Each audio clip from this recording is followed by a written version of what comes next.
Well, hello, everyone, and welcome back. Today is February the 25th, 2021, and that means we are in day 25 in my series where I'm sharing a passage from the book Think and Grow Rich, A Black Choice, Daily Motivations for African American Success. And the title of today's passage is actually called Dear Abby. Don't ask for anyone's advice unless you are prepared to use it.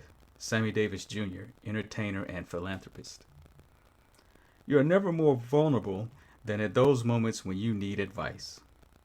But you also are never more in control. You are the one who decides whom to turn to, how to listen, and how seriously to act on the counsel of others.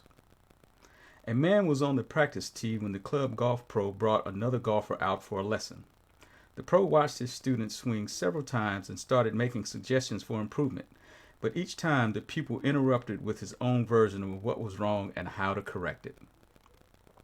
After a few minutes of his interference, the pro began nodding his head in agreement.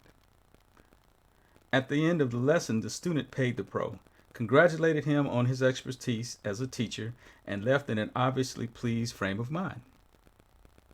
The observer was so astonished by the performance, he asked, "Why did you go along with him?"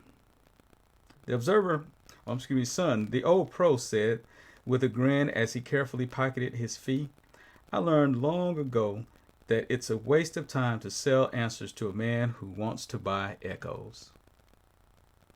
Some people aren't good at taking advice. They can't admit when they need help. They can't deal with conflicting opinions. They only hear what they want to hear or what confirms their own opinion.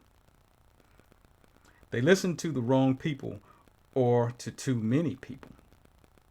And even if they seek advice from those whose wisdom is widely sought, they misinterpret the advice or they don't follow through.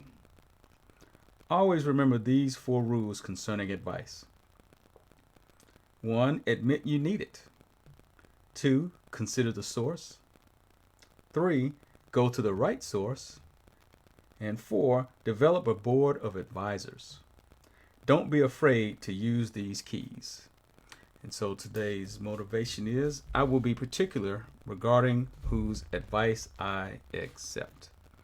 And so I have a question for you. How do you scrutinize your sources of advice? How do you pick and choose who you listen to? Let me know in the comments. That's all I have for today.